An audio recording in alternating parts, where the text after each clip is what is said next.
Olá, senhores, boa tarde. Lagoa da Conceição, finalzinho de tarde, curtindo aqui o visual. Gratuito, terapia gratuita. Quero contar uma história aqui baseada em fatos reais, bem reais, por sinal. Abrir um pouco aqui sobre os meus últimos 5 anos. Os últimos 5 anos eu dediquei a cuidar de uma pessoa muito importante na minha vida, né? Meu pai. Até 2018 eu morava em Curitiba e eu estava seguindo uma trajetória de vida de descobertas, né? A minha autodescoberta. E isso, eu achava que naquele momento que aconteceu aquilo, eu achava que estava acontecendo uma interrupção abrupta desse processo de autoconhecimento, quando na verdade eu percebi que eu estava entrando no processo mais profundo de autoconhecimento, que foi quando meu pai adoeceu, né? Ele estava com sintomas agudos de diabetes e hipertensão, né? E por conta disso ele foi internado em estado grave na época no hospital. E naquele momento, quando eu fui pego de surpresa nessa situação, que eu morava em Curitiba e meu pai estava em Manaus, nessa situação toda eu não contei história. Eu basicamente só fiz fechar a porta do apartamento que eu estava. Fui com uma pequena mochila e uma bolsa. Bom, eu fui com uma pequena mochila e uma mala e deixei para trás esse processo que eu estava passando lá em Curitiba. Confesso que no início foi difícil, fiquei bem revoltado, fiquei chateado e tudo, né? Poxa, vou ter que parar esse processo, e eu vou explicar por que eu fiquei chateado. Porque eu tinha uma relação difícil com meu pai, né? Não era das melhores a minha relação com ele. E eu entendo que isso é uma realidade de muitas pessoas, né? Que tem pessoas que não falam com o pai, que não falam com a mãe, que não falam com o irmão, com o tio, com alguém, e preferem encerrar esse capítulo dessa forma. E tá tudo bem, né? Não vejo problemas, como cada um lida com seus problemas, né? Mas como as coisas são postas na nossa vida, algumas vezes a gente se impressiona, né? Como existem viradas aí nisso. Então eu cheguei em Manaus, numa situação que eu vi meu pai realmente numa situação muito difícil, em que ele não tinha autonomia nenhuma, né? Nem para tomar banho, nem para comer, nada, né? Ele basicamente ficou acamado e os médicos condenaram ele a uma vida preso a uma cadeira de rodas, porque basicamente as pernas dele estavam completamente comprometidas, com sintomas de trombose, e enfim, né? Os desdobramentos da falta de cuidado próprio que ele acabou tendo, né? E por conta disso, era isso, né? A sentença dos médicos era: você vai viver agora numa cadeira de rodas. E imagina você falar isso para uma pessoa que gostava de jogar tênis, andava de moto todos os dias, né? E não é qualquer moto, é aquelas motonas, né? De 1.200 cavalos, né? Big Trail, coisas assim, né? Meu pai era fã de Hayabusa, enfim, motonas, né? E você vê uma pessoa que já está aí lá com os seus 70 anos sendo diagnosticado com um quadro tão condenativo, é uma tortura para essa pessoa. E naquele momento eu percebi que qualquer orgulho que eu tivesse não fazia sentido eu estar levando. Ele já estava sendo penalizado o suficiente nessa situação. E eu resolvi deixar estar, né?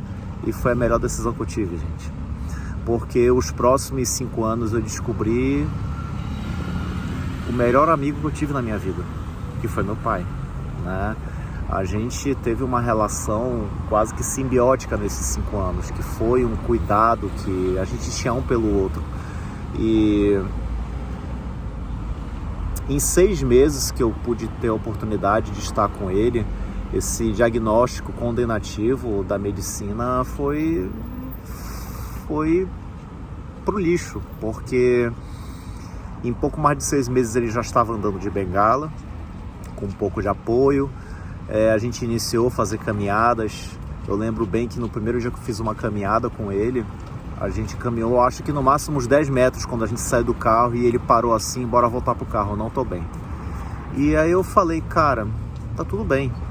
Antes você nem andava, e hoje você andou 10 metros distante do carro. E eu sei que daqui a um tempo a gente vai conseguir dar a volta nesse parque. E pasme, gente, de 6 meses para os próximos 6 meses foi basicamente o que aconteceu. Já não necessitando mais de bengalas, e tendo toda a sua independência recuperada, a gente já dava voltas nesse parque. Já dava uma canseira em mim ver meu pai andando, e melhor, ver ele andando com a sua independência. Tinha vezes que eu ficava parado, só sentado lá no banco, e vi meu pai andando, desfrutando de uma coisa tão simples que é a liberdade. E eu sei por que ele tinha essa devoção pela vida depois que de tudo isso que aconteceu, e pelas coisas simples, porque basicamente ele sentiu-se ameaçado a perder essa vida. E isso muitas vezes acontece justamente em momentos que nos trazem essa sensação de risco pela nossa vida. E não foi diferente com meu pai. Ele teve um grande aviso lá naquele momento que ele ficou no hospital, acamado, correndo risco de vida, né? Ele ficou numa UTI, né? Com todos os seus sinais descompensados, precisando de transfusão, precisando de antibióticos fortíssimos pelo que estava acontecendo. E ele viu que naquele momento ele poderia ter simplesmente partido. Mas não, ele teve uma segunda chance, e eu tive também essa segunda chance de poder ter uma relação pai para filho, e eu posso dizer que foram os 5 anos mais incríveis que eu pude viver com meu pai, né? Superaram de longe os últimos 36 anos que eu estive com ele. 1º de março de 2023, ele partiu, né? Ele foi diagnosticado, infelizmente, com um câncer, e quando foi diagnosticado já era muito tarde para ver um processo de recuperação. E o que a gente deu foi, na verdade, prover a possibilidade de um tempo de qualidade melhor para ele, né? Para que essa passagem fosse não tão sofrida. Ainda foi sofrido, né? E cá estou eu hoje, sabe, em Florianópolis, vivendo novamente um novo ciclo de redescobertas.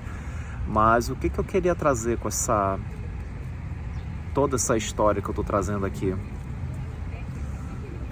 Esses 5 anos eu aprendi a ter uma apreciação tão grande pelas coisas simples.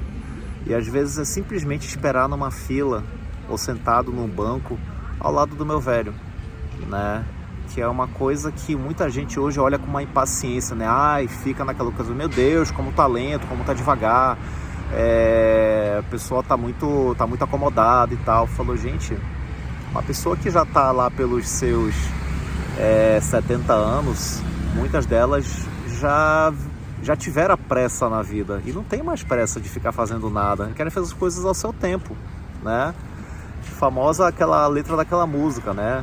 Ando devagar, porque já tive pressa, leva esse sorriso, porque já chorei demais. Então, essa música traz uma realidade muito forte de que quem já andou depressa não tem mais pressa em correr, quer aproveitar cada detalhe, cada segundo, cada instante, quer ter tempo de qualidade. E aqui eu deixo, então, uma forma de concluir. O que rouba de você hoje momentos de simplicidade, em que você fica buscando sempre essa pressa, nesse universo de estímulos que a gente vive hoje, de metrópoles, de cidades e de propagandas e de TVs e de Instagrams. O que traz você para um momento de contemplação, de parada, de respirar, de pausa? O que te conecta novamente com pessoas queridas, com família, com amor, o seu parceiro? Ou você está sempre se distraindo, está sempre buscando anestesias, está sempre buscando recompensas fáceis, que geralmente não agregam nada de valor?